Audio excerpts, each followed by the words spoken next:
Alrighty. Hello YouTube. This is H0 here, back with another anime movie review. This one's Final Fantasy Advent Children, and of course, pretty much like last time, I'm gonna start off with the story. Uh, this is pretty much a tie-in or a pickup from the game, and I'm just gonna admit right now, I'm not a big fan of the game. I never really played it, but I love the movie's animation so well and the action. This is the reason why I own it, and I do have respect for it. And again, it has a very unique, different peel, um, or spill, I should say. Messing up with my words like all the time. Um, Pretty much, the basis of the story is that one of the main villains is trying to absorb like the energy of the earth, called the life stream. And I think that's what it was in the game. In the movie, the remnants or the spirits of the villain Sephiroth are back on Earth trying to do the mother's will, which the name of the mother is Genova.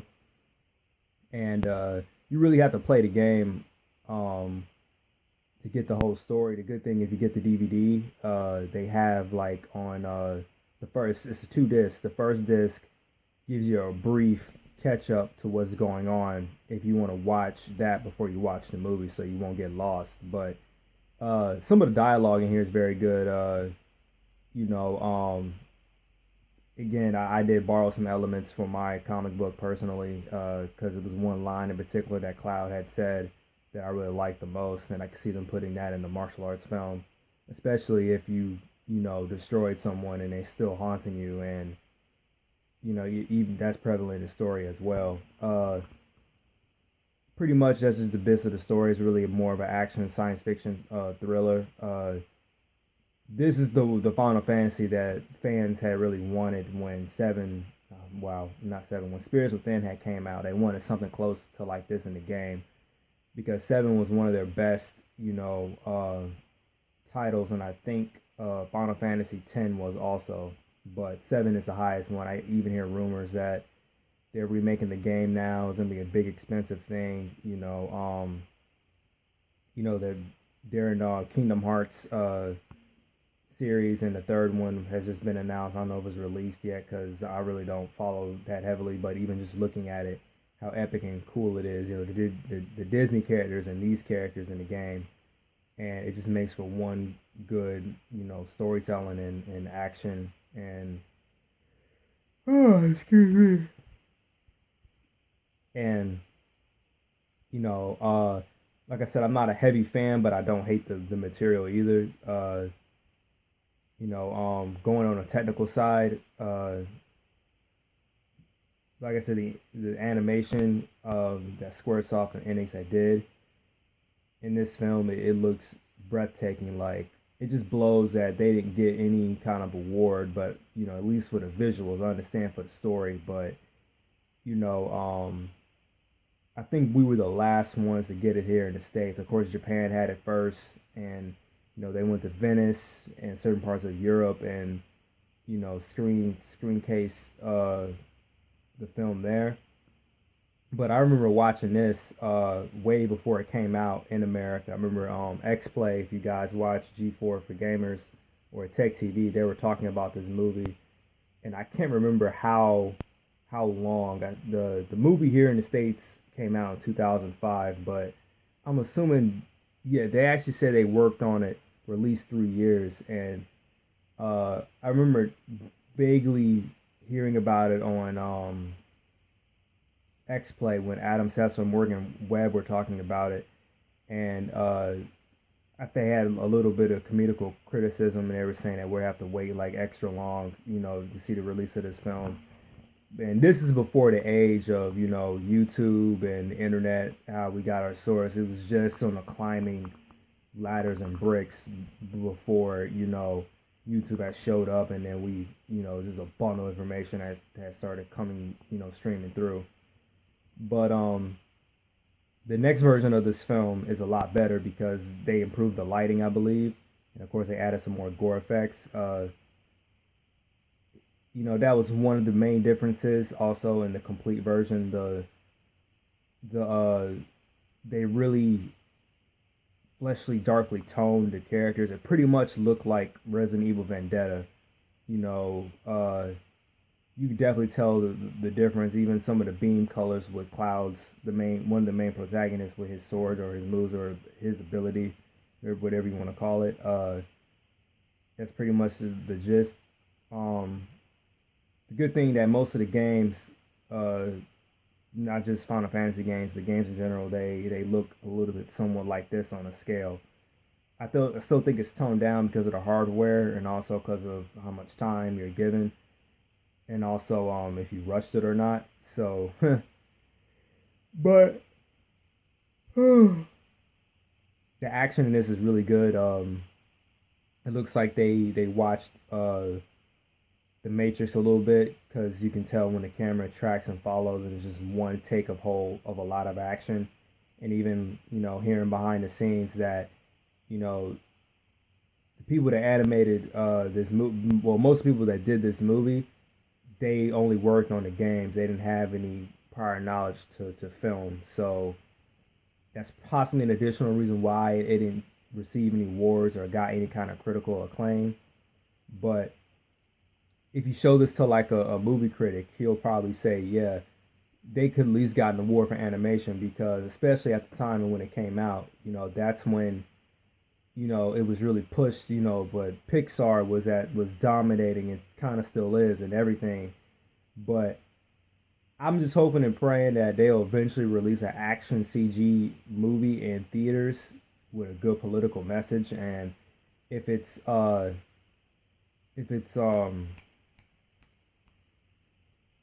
promoted right, a lot of people will see it. I like take the MCU or Marvel's Black Panther. If they were to do that as CG film, you know, already I'm saying that because of how well currently now it has sold out so many tickets.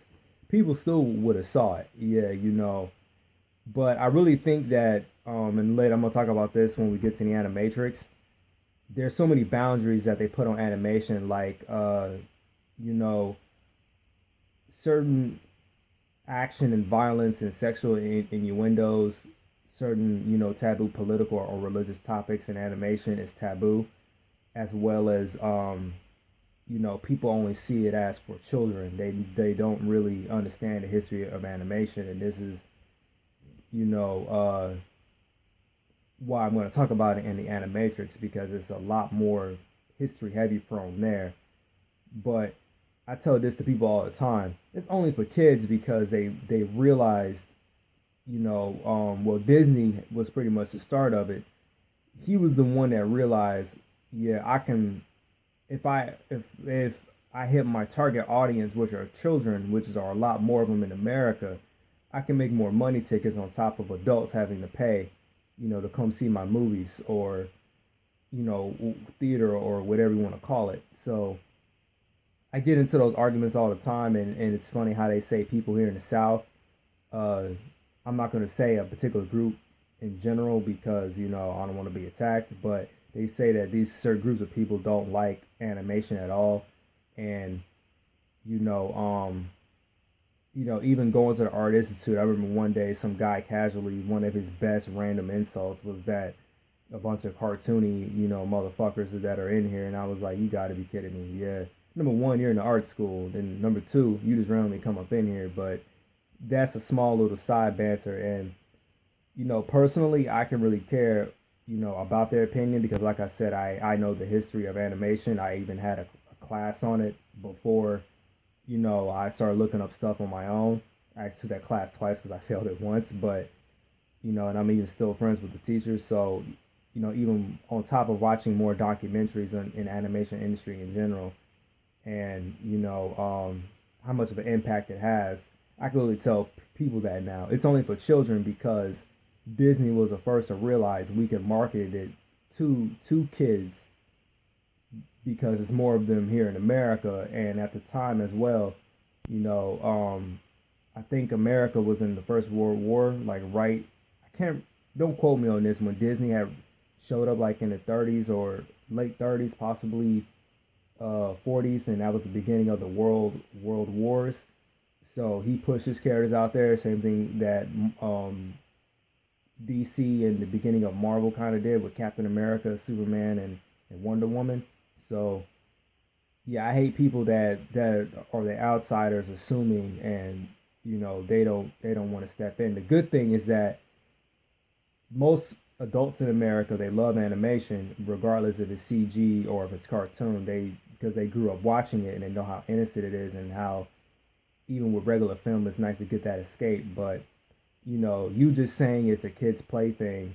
It's the same thing with saying with my PlayStation consoles. You can see, you know, most people don't know is that the Air Force were the first that created the first video game, and then the first marketed one was Pong. And right around, I want to say, like the late 80s, early 90s, that's when they realized they could market and do much more realistic, violent prone video games, and show that we can make games for adults. And then now it's a big dollar industry, because they're actually hiring more movie writers to do these stories. And that's the reason why I love playing games. My mom has her skewed opinion, as well as other people in my family. But you know I could say the same thing about you loving action movies, or hell, even loving cartoons. And it's kind of funny with our us being humans, in existence. We discriminate or deny one thing, but as soon as something else much more taboo shows up, we're acceptable of the old thing that we used to not like. Yeah, so again, I'm gonna talk about that later, even with comic books, when we get to Justice League: The New Frontier. But it's kind of funny how you know people feel a certain way about certain things. And the good thing is that I can still have a discussion, but at the same time, I do get emotional. And they're not attacking the opinion; they're attacking more the person and the group of people that they usually have no knowledge about. So, pretty much that's my whole small. I went on a little bit of a personal rant here, and whatnot. But this movie's really good. If you love animation and action, you would not be bored, especially the fight scene in the church.